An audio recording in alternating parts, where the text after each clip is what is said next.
आज के इस वीडियो में झारखंड के 14 लोकसभा सीटों में से 5 महत्वपूर्ण लोकसभा सीटों पर 2024 में होने वाले आम चुनाव को लेकर एक विस्तृत रिपोर्ट होगी, जिसमें पूर्व के 3 लोकसभा चुनाव यानी 2009, 2014 और 2019 के चुनावी नतीजों के आंकड़ों से यह आकलन किया जाएगा कि भाजपा या यूं कहें कि एनडीए झारखंड के 14 लोकसभा सीटों में किन संसदीय सीटों पर कमजोर स्थिति में पहुंच चुकी है, जहां भाजपा आलाकमान द्वारा गंभीरता से न सोचे जाने पर 2024 के आम चुनाव में इसका परिणाम इंडिया अलायंस के पक्ष में आ सकता है।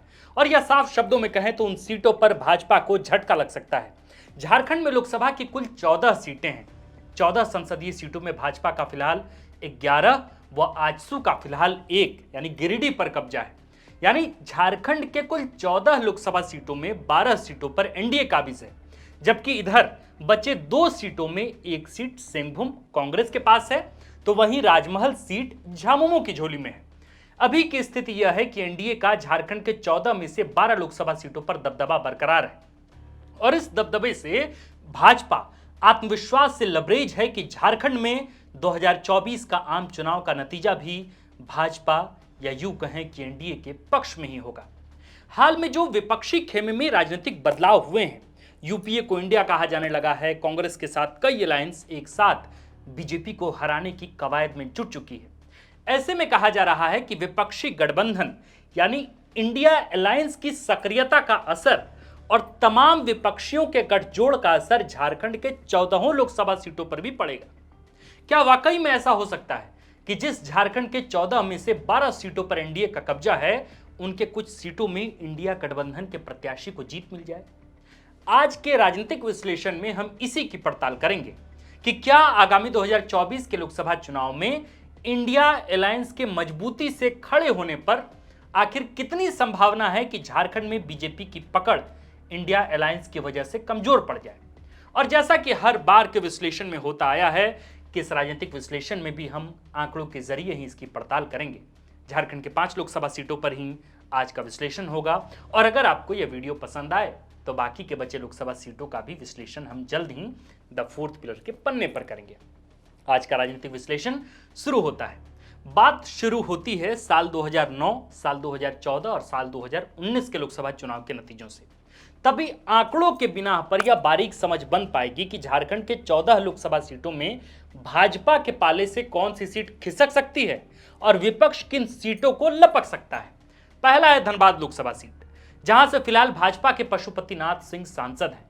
2009 के लोकसभा चुनाव में धनबाद सीट की अगर बात करें तो भाजपा की तरफ से पशुपतिनाथ सिंह को प्रत्याशी बनाया गया था, जबकि कांग्रेस की तरफ से 2009 के संसदीय चुनाव में धनबाद सीट पर चुनाव लड़ रहे थे चंद्रशेखर दुबे। जीत हुई भाजपा प्रत्याशी पशुपतिनाथ सिंह की।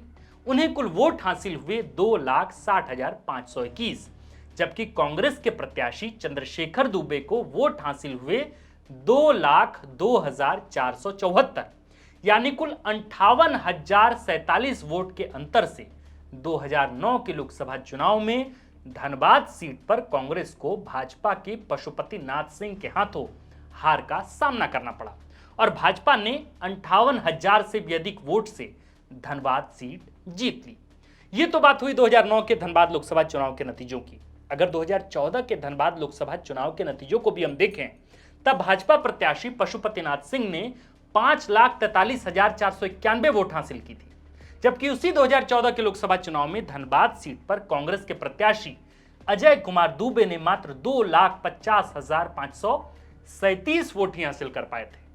यानी धनबाद सीट पर 2014 के लोकसभा चुनाव में भाजपा की जीत और कांग्रेस के हार का अंतर 58,000 से बढ़कर 2,92,554 वोट तक पहुंच गया। 58,000 के वोट के अंतर से भाजपा धनबाद में 2009 में जीती थी, 2014 में 2,92,554 वोट के अंतर से।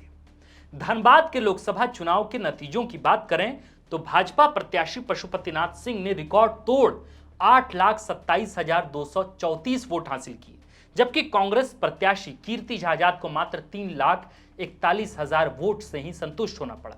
यानी 2019 के लोकसभा चुनाव में भी धनबाद लोकसभा सीट पर कांग्रेस को 4,86,000 194 वोट के अंतर से हार का मुंह देखना पड़ा था।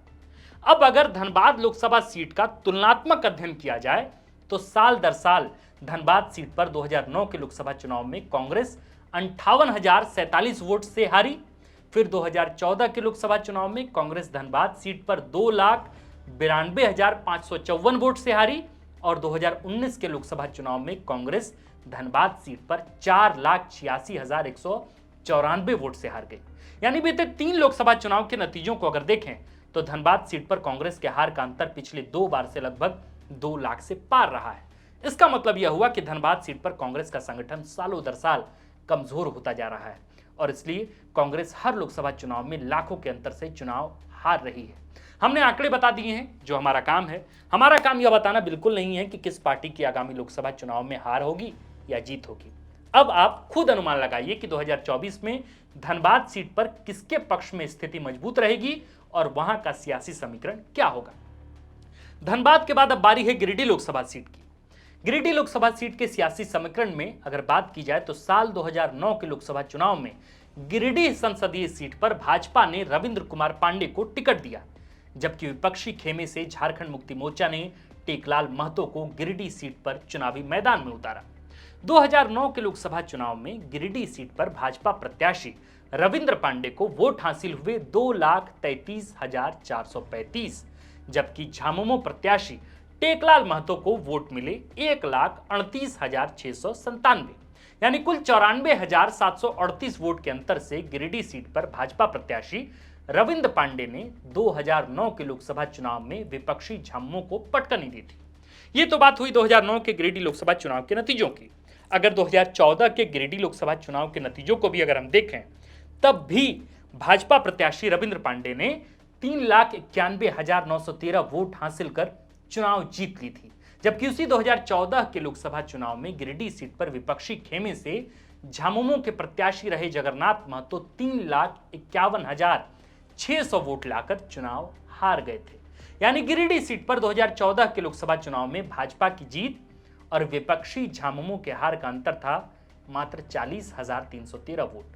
और अब अगर हम 2019 के गिरिडीह लोकसभा के चुनावी नतीजों को ही अगर देखें तो एनडीए की तरफ से आजसू के चंद्रप्रकाश चौधरी को 2019 के लोकसभा चुनाव में गिरिडीह सीट पर वोट हासिल हुए 6,48,277, जबकि विपक्षी खेमे से झामुमो प्रत्याशी जगन्नाथ महतो के हिस्से वोट आई 3,99,930।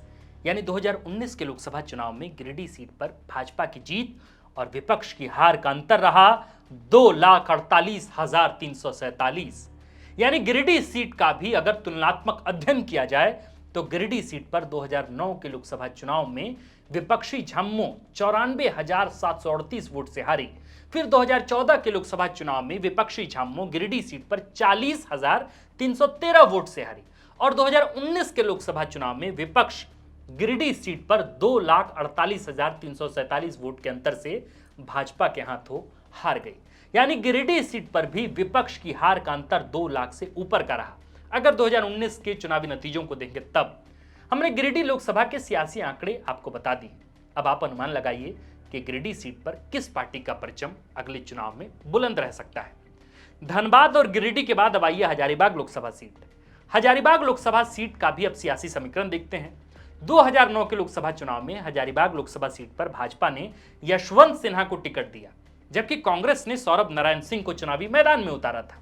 भाजपा के यशवंत सिन्हा को 2009 के लोकसभा चुनाव में हजारीबाग सीट पर वोट हासिल हुए 2,19,810, जबकि कांग्रेस के सौरभ नारायण सिंह को वोट हासिल हुए 1,79,646। यानी 2009 के लोकसभा चुनाव में भाजपा के यशवंत सिन्हा ने हजारीबाग लोकसभा सीट पर करीब 40,164 वोटों के अंतर से कांग्रेस को शिकस्त दी थी।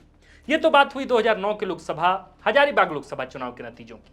अगर 2014 के हजारीबाग लोकसभा चुनाव के नतीजों को भी अगर हम देखें तब भी भाजपा प्रत्याशी जयंत सिन्हा ने 4,06,931 वोट हासिल की, जबकि उसी 2014 के लोकसभा चुनाव में हजारीबाग सीट पर कांग्रेस के प्रत्याशी सौरभ नारायण सिंह ने मात्र 2,47,803 वोट हासिल कर सके। यानी हजारीबाग सीट पर 2014 के लोकसभा चुनाव में भाजपा की जीत और कांग्रेस की हार का अंतर हो गया 1,59,128 वोट।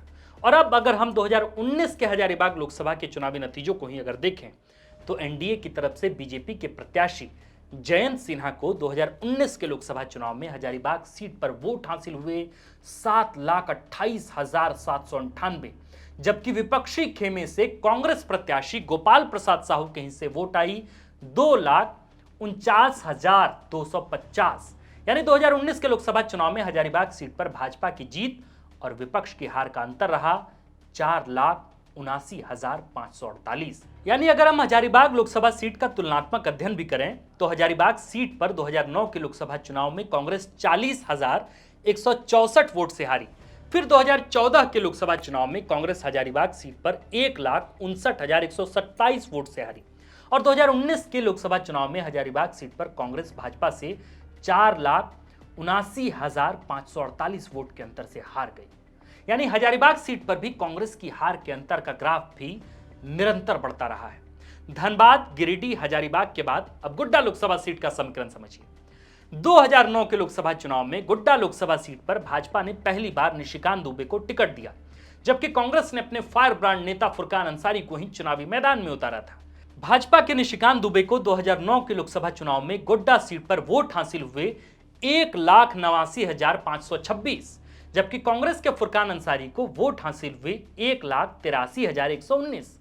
यानी 2009 के लोकसभा चुनाव में भाजपा के निशिकांत दुबे ने गोड्डा लोकसभा सीट पर मात्र 6,407 वोट के अंतर से किसी तरह कांग्रेस को शिकस्त दी थी।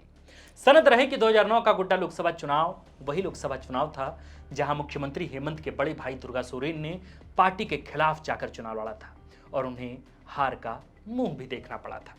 ये तो बात हुई 2009 के गोड्डा लोकसभा चुनाव के नतीजों की। अगर 2014 के गोड्डा लोकसभा चुनाव के नतीजों को भी अगर देखें तो तब भाजपा प्रत्याशी निशिकांत दुबे ने 3,80,500 वोट हासिल किए थे, जबकि उसी 2014 के लोकसभा चुनाव में गोड्डा सीट पर कांग्रेस के प्रत्याशी रहे फुरकान अंसारी ने 3,19,818 वोट ही हासिल कर सके थे।